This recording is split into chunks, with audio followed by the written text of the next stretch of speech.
हरि ओम।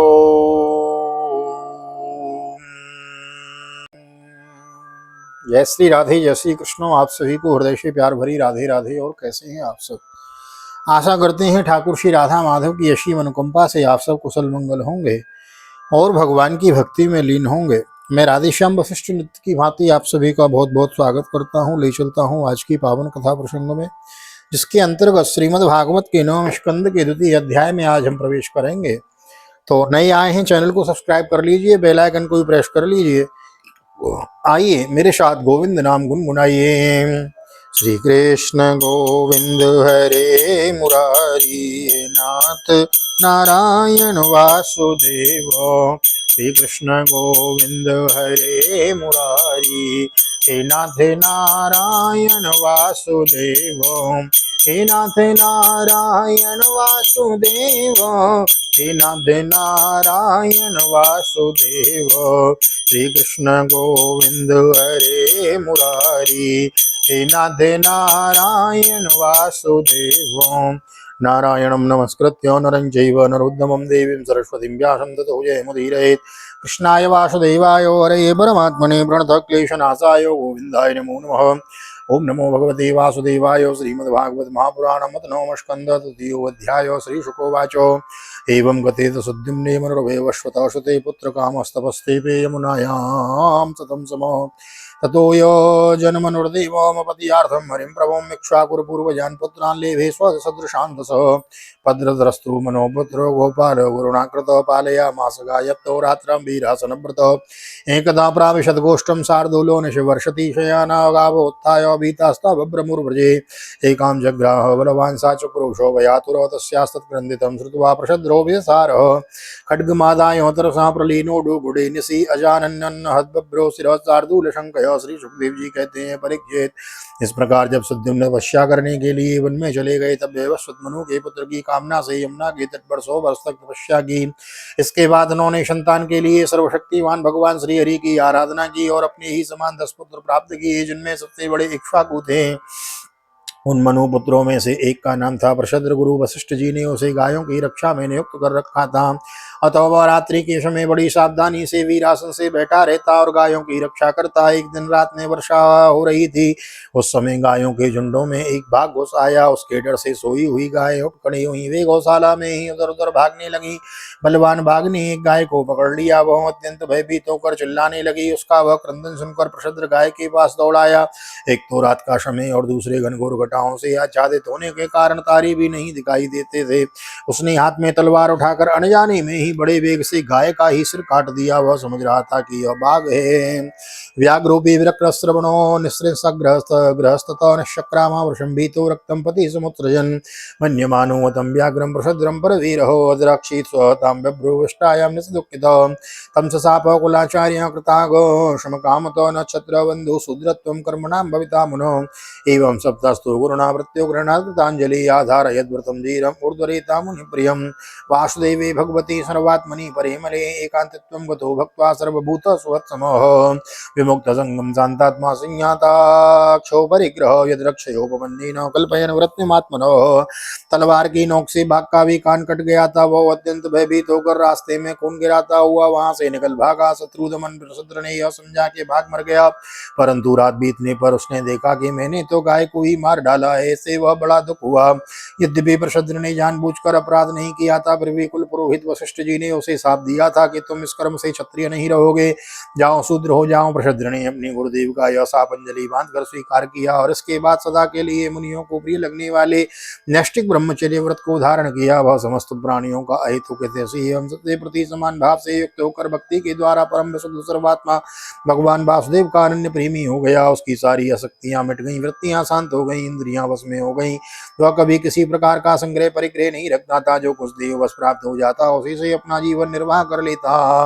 आत्मन्यात्मानमादाय ज्ञानतृप्तो समाहितो विचारो महिमेतां जडान्तो बधिराकृति एवं व्रतो वनं गत्वा दृष्ट्वा दावाग्निमुत्थितं। तेनोपयुक्तो करणो ब्रह्म प्रापो परिं मुनिं कविं गणीयान् विषयेषु निःस्पृहो विसृज्य राज्यं सबन्धुभिर्वनं निवेश चित्ते पुरुषं स्वरोचसं विवेश केशोरवया परम गतो हूँ। आत्मज्ञान से संतुष्ट एवं अपने चित्त को परमात्मा में स्थित करके प्रायः समाधिस्थ रहता। कभी कभी जड़, अंधे और बहरे के समान पृथ्वी पर विचरण करता इस प्रकार का जीवन व्यतीत करता हुआ वह एक दिन वन में गया। वहां उसने देखा कि दावानल धधक रहा है। मननशील प्रशुद्र अपनी इंद्रियों को उसी अग्नि में भस्म करके पर ब्रह्म परमात्मा को प्राप्त हो गया। मनु का सबसे छोटा पुत्र था, कभी विषयों से कभी अत्यंत निष्प्रिय था। वह राज्य छोड़कर अपने बंधुओं के साथ वन में चला गया और अपने हृदय में स्वयं प्रकाश परमात्मा को विराजमान कर किशोर अवस्था में ही परम पद को प्राप्त हो गया। करुषान् मानवादाशान् कारुषा छत्र जातयो उत्तरापद गोप्तारो ब्रह्मण्य धर्मवत्सलो दृष्ट्वा धर्मव्रतम् राष्ट्राद्राष्ट्रम भूतचत्रम ब्रह्म भूयं गतः क्षितौ नरकस्य वंशं सुमतिर्भूत ज्योतिस्ततो वसु वसो प्रतीक तत्पुत्र ओगवानोगवत्पितो कन्यां चोगवती नाम सुदर्शनो वाहतां चित्रसेनो नरिष्यन्तं द्रक्षतस्य सुतो भवत् तस्य मीड्मा तथा चकूर्च इन्द्रसेनस्तु तत्सुतो वीतिहोत्र स्विन्द्रसेनात् तस्य सत्यस्रवा अभूत् उरुस्रवा सुतस्तस्य देवदत्तस्ततो भवत् ततोऽग्निवेश्यो भगवान् अग्नि स्वयं अभूत् सुतः कनीन् कानीनिति विख्यातो जातु कर्णो महान्नसी ततो ब्रह्मकुलं जातमग्निवेश्यावनं नृपवेश्यायनं नृप नरिष्यन्तान्वय प्रोक्तोदिष्टवंशमतं शृणु। मनुपुत्र करस्य कारुष नामक क्षत्रियोत्पन्न हुए वे बड़े ब्राह्मण भक्त धर्म प्रेमी और उत्तर पथ के रक्षक थे।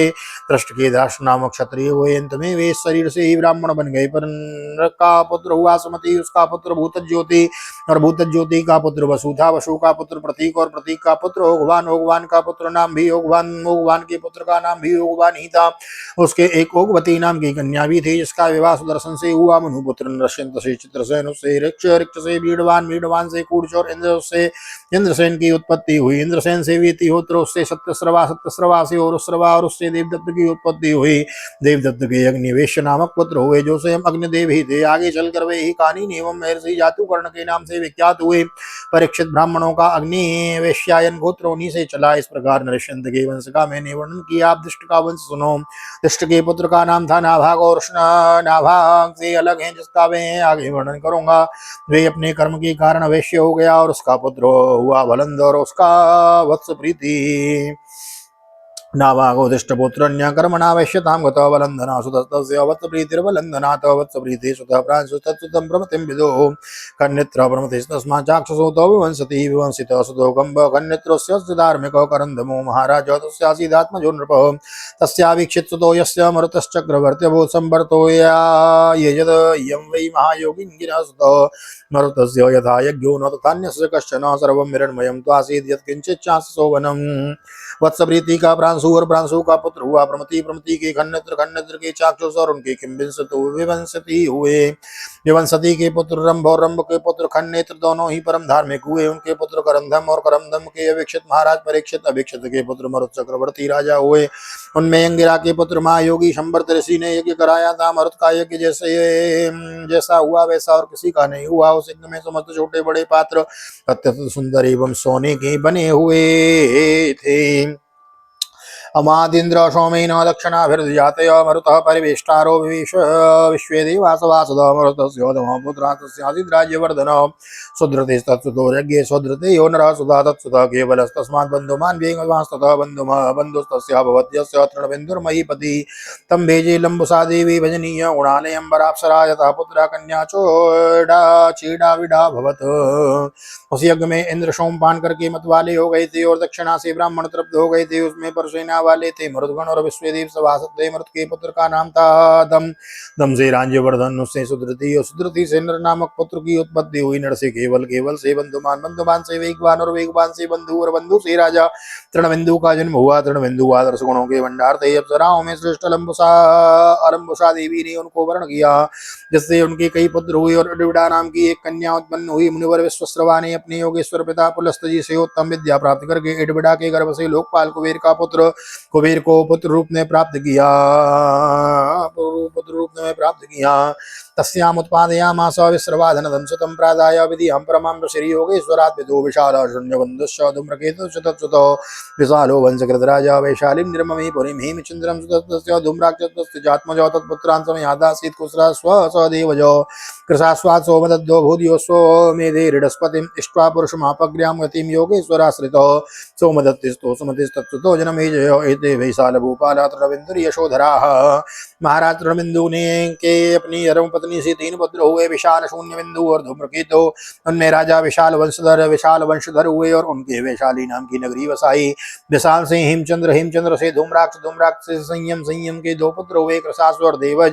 कृशासु के पुत्र का नाम था सोमदत्त। उसने अश्वमेध यज्ञों के द्वारा यज्ञपति भगवान की आराधना की और योगेश्वर संतों का आश्रय लेकर उत्तम गति प्राप्त की। सोमदत्त का पुत्र हुआ सुमति और सुमति से जन्मेजय। ये सब तृणबिंदु की कीर्ति को बढ़ाने वाले विशाल वंशी राजा हुए। तत् श्रीमद्भागवते महापुराणे पारमहंस्यां संहितायां नवमस्कन्धे द्वितीयोत्सवः श्री बालकृष्ण चरणार्पणमस्तु। श्री राधा कृष्ण चरणार्पणमस्तु। कृष्णाय वासुदेवाय हरे परमात्मने प्रणतक्लेशनाशाय गोविन्दाय नमो नमः। हरे कृष्ण कृष्ण कृष्ण हरे हरे, हरे राम राम राम हरे हरे।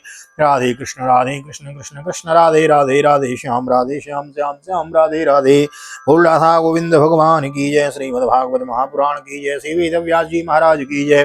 श्री सुखदेव जी महाराज की जय। राजा परीक्षित जी महाराज की जय। राजा रामचंद्र भगवान की जय। श्री हनुमान जी महाराज की जय। गोवर्धन नाथ की जय। यमुने महारानी की जय। वृंदावन बांके बिहारी लाल की जय। गैया मैया की जय। तुलसी मैया की जय। अपने अपने माता पिता की जय। सतगुरुदेव भगवान की जय। आज के आनंद की जय। श्री राधे श्री राधे श्री राधे श्याम।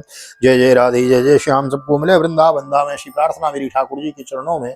यहाँ तक वीडियो बने, वीडियो को लाइक कर दीजिए, शेयर कर दीजिए, कमेंट में भागवत भगवान की जय लिख दीजिए और मिलते हैं अगले अध्याय में, तृतीय अध्याय में। तब तक के लिए श्रीधाम वृंदावन से ठाकुर जी का दर्शन करते हुए आप सभी को हृदय से प्यार भरी जय श्री राधे, जय श्री कृष्ण।